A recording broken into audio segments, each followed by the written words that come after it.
Okay, so today's lesson is 8.2, experimental probability. So definition of experimental probability is one way of estimating the probability of an event. So P stands for probability equals, the numerator is the number of times the event occurs, and the denominator is always the total number of trials. So the total number of times that you do whatever your event will be. So number one, let's look at example one. So Kobe made 18 out of 21 shots. What is the experimental probability that he will make the next shot? Write your answer in ratio, a decimal, and percent. Remember, in ratio we are comparing, so this would be your fraction.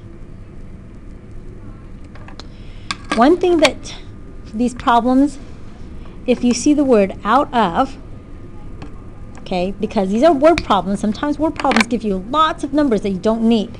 So if you see out of, the number before it and the number after it is going to tell you those are the two numbers that you're going to need.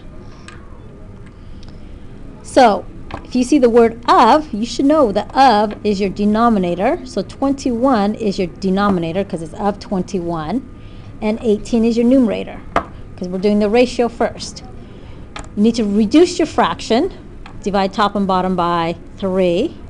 And you get the answer of 6/7. So that's your ratio. To get your decimal, all of you guys should know now that you are going to divide.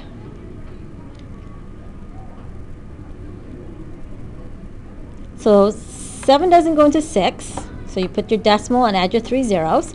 7 goes into 60 8 times, which is 56. Subtract, and you get a 4. Bring down. 7 goes into 40 5 times, which is 35. Subtract, and you get a 5.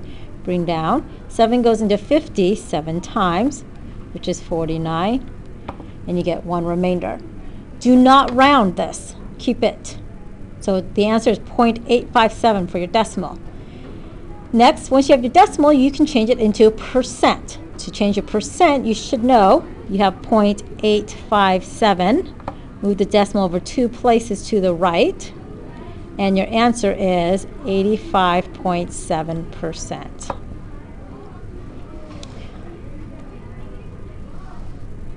Okay, looking at problem number 2.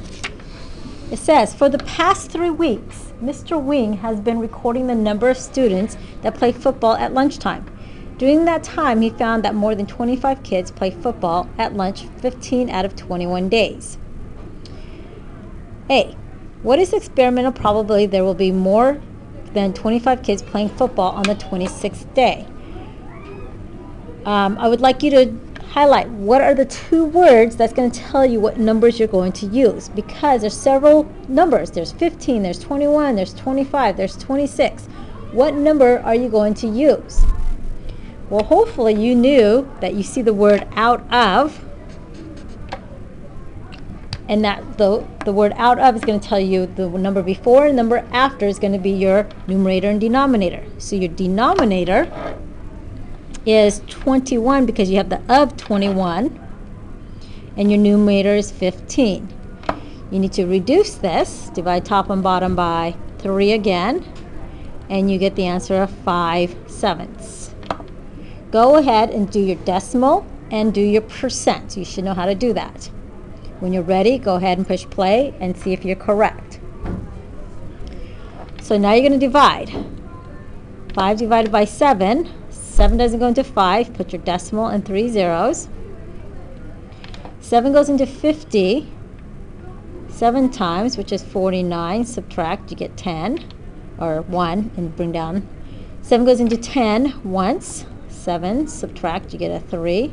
7 goes into 30 4 times. It's just 28.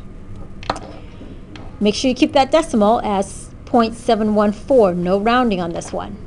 Now to move the decimal, you have 0.714. Move the decimal over 2 places, and you get the answer of 71.4%.